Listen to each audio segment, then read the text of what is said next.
മത്തായിയുടെ സുവിശേഷം 11-ാം അധ്യായം. സ്നാപകന്റെ ശിഷ്യന്മാർ.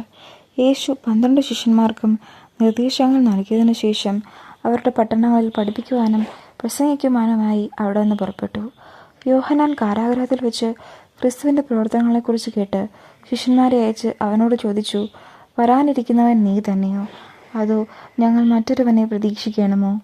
യേശു പറഞ്ഞു, നിങ്ങൾ കേൾക്കുന്നതും കാണുന്നതും പോയി യോഹന്നാനെ അറിയിക്കുക. അന്ധന്മാർ കാഴ്ച പ്രാപിക്കുന്നു, മുടന്തന്മാർ നടക്കുന്നു, കുഷ്ഠരോഗികൾ ശുദ്ധരാക്കപ്പെടുന്നു, ബധിരർ കേൾക്കുന്നു, മരിച്ചവർ ഉയർപ്പിക്കപ്പെടുന്നു, ദരിദ്രരോട് സുവിശേഷം പ്രസംഗിക്കപ്പെടുന്നു. എന്നിൽ ഇടർച്ച തോന്നാത്തവൻ ഭാഗ്യവാന്മാർ. സ്നാപക യോഹന്നാനെക്കുറിച്ച് സാക്ഷ്യം. അവർ പോയതിനു ശേഷം യേശു ജനക്കൂട്ടത്തോട് യോഹന്നാനെക്കുറിച്ച് സംസാരിക്കുവാൻ തുടങ്ങി. എന്ത് കാണാനാണ് നിങ്ങൾ മരുഭൂമിയിലേക്ക് പോയത്? കാറ്റുതുലയുന്ന ഞാങ്ങണയോ? അല്ലെങ്കിൽ വേറെ എന്തു കാണാനാണ് നിങ്ങൾ പോയത്? മൃദുല വസ്ത്രങ്ങൾ ധരിച്ച മനുഷ്യനെയോ? മൃദുല വസ്ത്രങ്ങൾ ധരിക്കുന്നവർ രാജകൊട്ടാരങ്ങളിലാണുള്ളത്. അല്ലെങ്കിൽ എന്തിനാണ് നിങ്ങൾ പോയത്? പ്രവാചകനെ കാണാനോ? അതെ, ഞാൻ നിങ്ങളോട് പറയുന്നു, പ്രവാചകനേക്കാൾ വലിയവനെ തന്നെ. ഇവനെ പറ്റിയാണ് ഇങ്ങനെ എഴുതിയിരിക്കുന്നത്.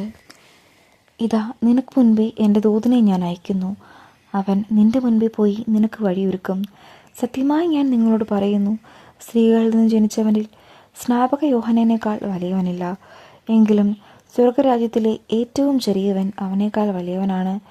സ്നാപക യോഹന്നാന്റെ നാളുകൾ മുതൽ ഇന്ന് വരെ സ്വർഗരാജ്യത്തും ബലപ്രയോഗത്തിന് വിഷയമായിരിക്കുന്നു. ബലവാന്മാർ അത് പിടിച്ചടക്കുന്നു. യോഹന്നാൻ വരെ സകല പ്രവാചകന്മാരും നിയമവും പ്രവചനം നടത്തി.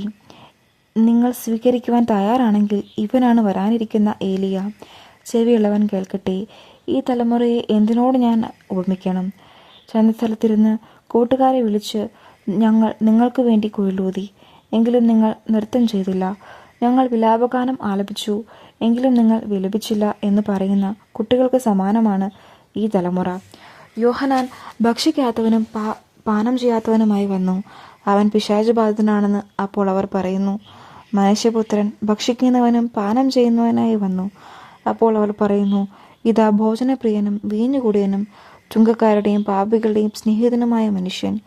എങ്കിലും ജ്ഞാനം അതിൻ്റെ പ്രവൃത്തികളാൽ നീതീകരിക്കപ്പെട്ടിരിക്കുന്നു. അനുദപിക്കാത്ത നഗരങ്ങൾ. യേശു താൻ ഏറ്റവും കൂടുതൽ അത്ഭുതങ്ങൾ പ്രവർത്തിച്ച നഗരങ്ങൾ മാനസാന്തരപ്പെടാത്തതിനാൽ അവയെ ശാസിക്കുവാൻ തുടങ്ങി.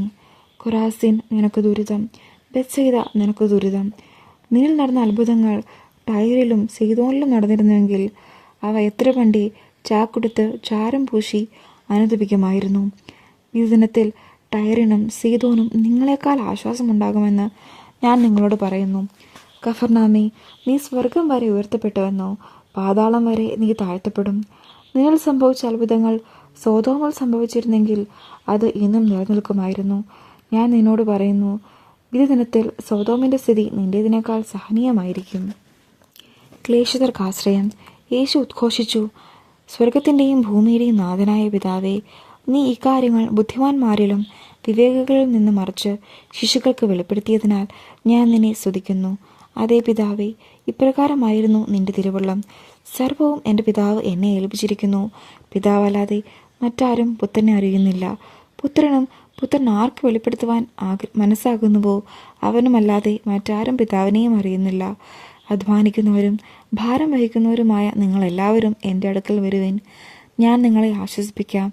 ഞാൻ ശാന്തശീലനും വിനീത ഹൃദയനുമാകിയാൽ എൻ്റെ നുകം വഹിക്കുകയും എന്നിൽ നിന്ന് പഠിക്കുകയും ചെയ്യുവിൻ. അപ്പോൾ നിങ്ങൾക്ക് ആശ്വാസം ലഭിക്കും. എന്തെന്നാൽ എൻ്റെ നുകം വഹിക്കാൻ എളുപ്പമുള്ളതും ചുമട് ഭാരം കുറഞ്ഞതുമാണ്.